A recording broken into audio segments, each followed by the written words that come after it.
होता है वहां तक सिर्फ लूटने वाले लोग नजर आते हैं।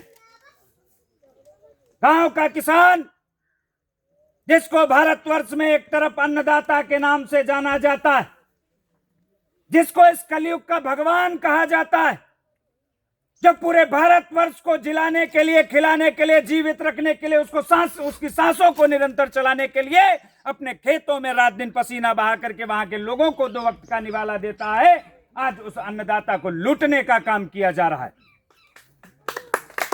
कृषि प्रधान जैसे देश में, जिस देश में भारत के किसानों को अन्नदाता, भारत के किसानों को मतदाता, भारत के किसानों को भाग्य विधाता और भारत के किसानों को करदाता कहा जाता है, आज उस देश के किसानों को लाठियों से नवाजा जा रहा है, उसको अपमानित करने का काम किया जा रहा है। साथियों, यहां पर तमाम हमारे समाज के बुजुर्ग लोग बैठे हैं, बुद्धिजीवी लोग बैठे हैं। आजादी का मुश्किल से 78 वर्ष बीता है। अभी 15 अगस्त को हम लोग फिर स्वतंत्रता दिवस का पावन अवसर मनाएंगे। शायद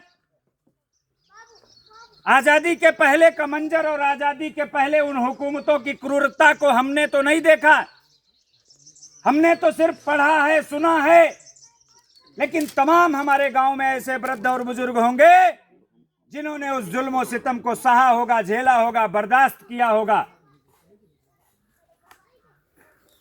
उनके आतंक से, उनके अत्याचार से जब भारत के लोग तबाह हो गए, जब उनकी जुल्म जास्ती का शिकार होते होते लोग थक गए, लोगों को सांस लेने के पहले भी उनकी जास्ती का सामना करना पड़ता था, तब भारत के लोगों ने मन बनाया कि अभी इस अत्याचार को हम जड़ से मिटाने का काम करेंगे, हम स्वतंत्रता लागू करा करके ही रहेंगे। 1857 में एक छोटी सी चिंगारी भड़की,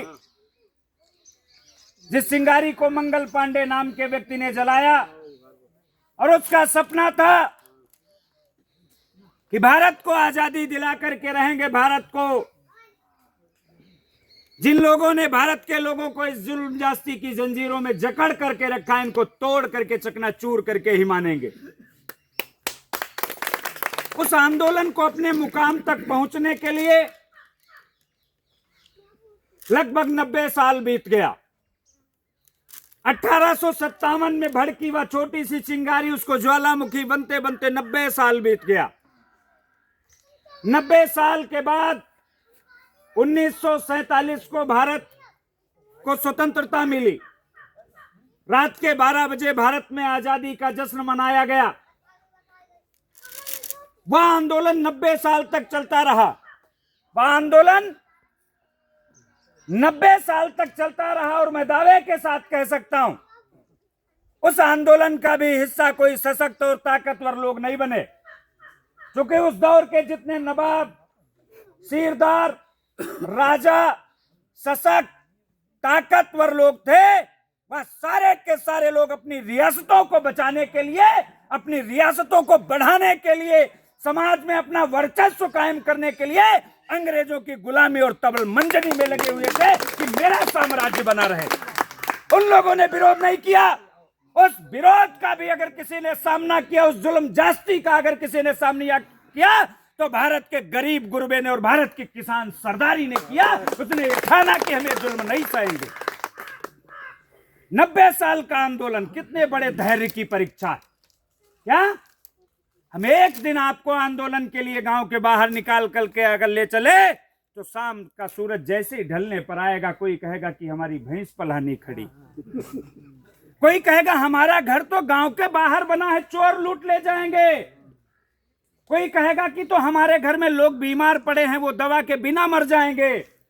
तरह तरह के बहाने बना करके सुबह निकला हुआ व्यक्ति शाम तक अपने घर वापस चला जाएगा। आप याद करिए उस मंजर को कि 1857 से भड़की हुआ चिंगारी, 90 साल का आंदोलन, कितने बड़े धैर्य की परीक्षा हुई होगी। कितने धैर्यवान लोग हुए होंगे, उस दौर में कितने आंदोलन हुए। उस आंदोलन का हिस्सा सबसे बड़ा आंदोलन, अंतिम आंदोलन भारत छोड़ो आंदोलन हुआ। और वह आंदोलन तोपधारियों के खिलाफ था, तलवारधारियों के खिलाफ था, बंदूकधारियों के खिलाफ था। हमारे देश का नागरिक, हमारे देश का युवा, हमारे देश का क्रांतिकारी, हमारे देश के स्वतंत्रता संग्राम सेनानी सिर्फ अपने हाथों में एक लाठी का डंडा लेकर के निकले थे और उस डंडे के बदौलत उन तोपधारियों को भगाने का काम किया था। वही दशा आज फिर है। आज अंग्रेज तो नहीं है, लेकिन उनकी नीति आज भी यहां पर लागू है। आज उनको मानने वाले लोग, उनके पद चिन्हों पर चलने वाले लोग आज भी यहां मौजूद हैं, जो भारत के गरीब गुरबे को तोड़ने का काम कर रहे हैं, उनको लूटने का काम कर रहे हैं। आपके खून और पसीने के कमाई का पैसा वो जबरन लूट करके अपनी तिजोरियां भरने का काम कर रहे हैं। तो आज फिर आपको संगठित होने की जरूरत है, आज फिर आपको एकत्रित होने की जरूरत है।